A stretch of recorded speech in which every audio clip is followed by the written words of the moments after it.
अपना साथ गोरी धले हा भात चला जहाँ कहा चल के निकाह कइले। जवन चाहता मन तवन करे दा धन कुछ होई त तोहा से बियाह कइले। जवन चाहता मन तवन करे दा धन कुछ होई त तोहा से बियाह कइले।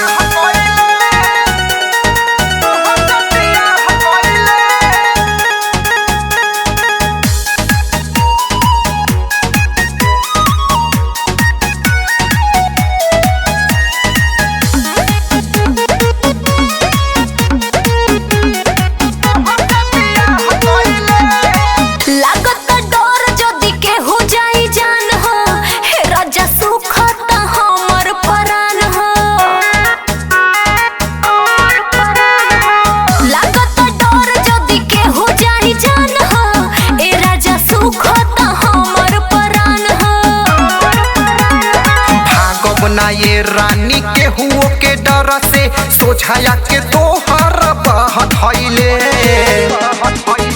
जवन चाहता मन तवन करे दा धन कुछ होई त तोहर से बियाह कइले। जवन चाहता मन तवन करे दा धन कुछ होई त तोहर से बियाह कइले।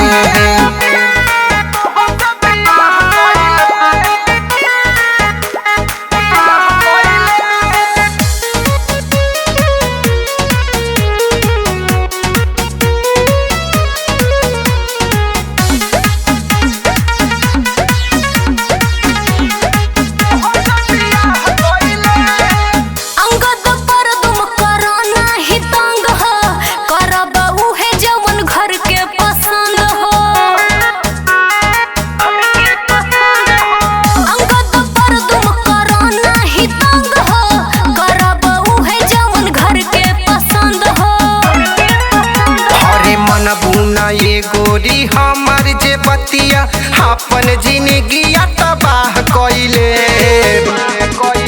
जवन चाहता मन तवन करे दा धन कुछ होई त तोहा से बियाह कइले। जवन चाहता मन तवन करे दा धन कुछ होई त